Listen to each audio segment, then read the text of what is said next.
Hunter Biden has finally been indicted. Hunter Biden has finally been charged.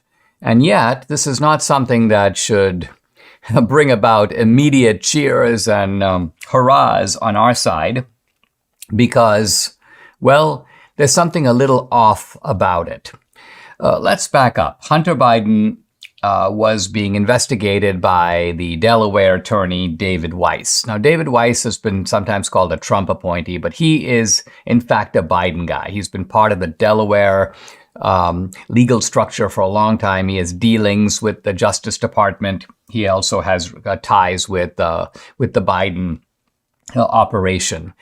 And I think this is really why he was named by Merrick Garland to investigate all this, because they kind of knew he was their man, that this is a guy who's not going to go off the reservation.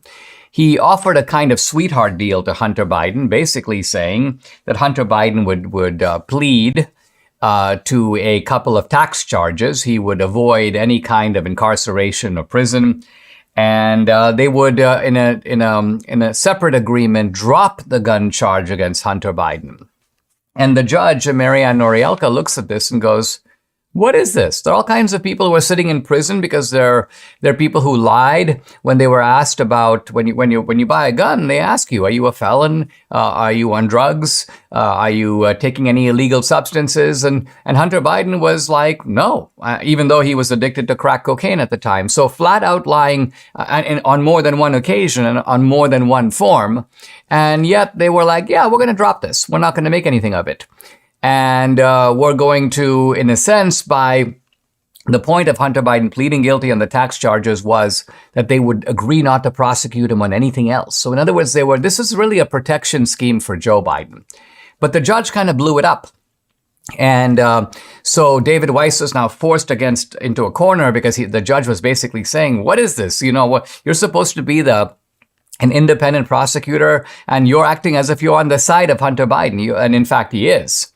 So David Weiss goes back and he thinks, well, you know, I got to pretend like I'm going against Hunter Biden. I got to get him on something.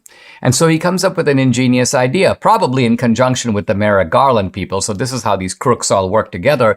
They're probably like, listen, let's go after Hunter Biden on the gun charge, the very charge we were going to drop, because that doesn't involve Joe Biden. Joe Biden's not involved in that. And so the left is already kind of throwing Hunter under the bus, but of course, in a desperate desire to protect Joe Biden. So the ingenuity of charging Hunter on the gun charge is that even if they get him, there's no direct route, at least no route from here to Joe Biden. Now, of course, I'm looking at the CNN article describing all this, and it's almost like an article written by someone who's born yesterday, because it pretends like this is a very surprising development. It's an extraordinary turn of events after his original plea deal collapsed under scrutiny from a federal judge. And so as the article goes on, it talks about the fact that Hunter Biden is facing serious prison time, but he probably won't get it because he's a first-time offender. So if Hunter Biden were convicted on the gun charge and the tax charges all together, he could face as much as 25 years in prison. Now, let's remember that the key to getting Joe Biden off the hook is not imposing a severe penalty on Hunter Biden. Why?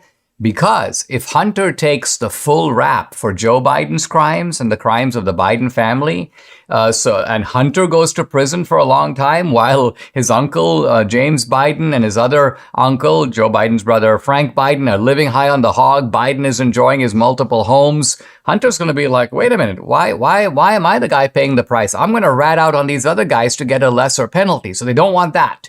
They don't want that to happen because the last thing they need is Hunter starting to open his mouth and talk about all the things that he wrote about in his laptop, which is splitting his money with Pop. He wrote about the fact that he's paying the bills for the whole family. So in other words, the Biden corruption money is funneling in through Hunter.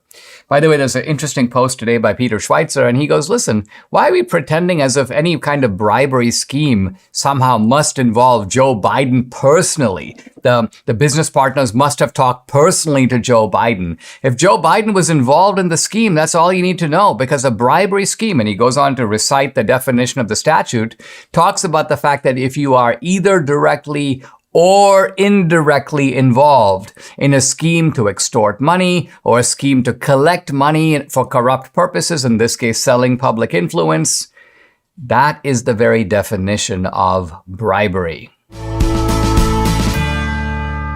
Vladimir Putin calls the US dollar's drop in dominance objective and irreversible as Brazil, Russia, China, India, and South Africa formally agree to use local currencies in trade instead of the US dollar. It's the first shoe to fall. As demand for the dollar weakens, the buying power of the dollar weakens. This is why Birch Gold Group is busier than ever. Investors and savers like me are looking to harness the power of physical gold held in a tax-sheltered IRA. Debbie and I buy our gold from Birch Gold. We trust them to help us diversify and protect our savings. Text Dinesh to 989898. You'll get a free information kit on gold with thousands of happy customers, an A+ rating with the Better Business Bureau, countless 5-star reviews. You can count on Birch Gold to help you navigate transitioning an existing IRA or 401k into an IRA in gold. As the US dollar continues to receive pressure from foreign countries, digital currency, and central banks, arm yourself with information on how to protect your savings. Text Dinesh to 989898 and claim your free information kit now.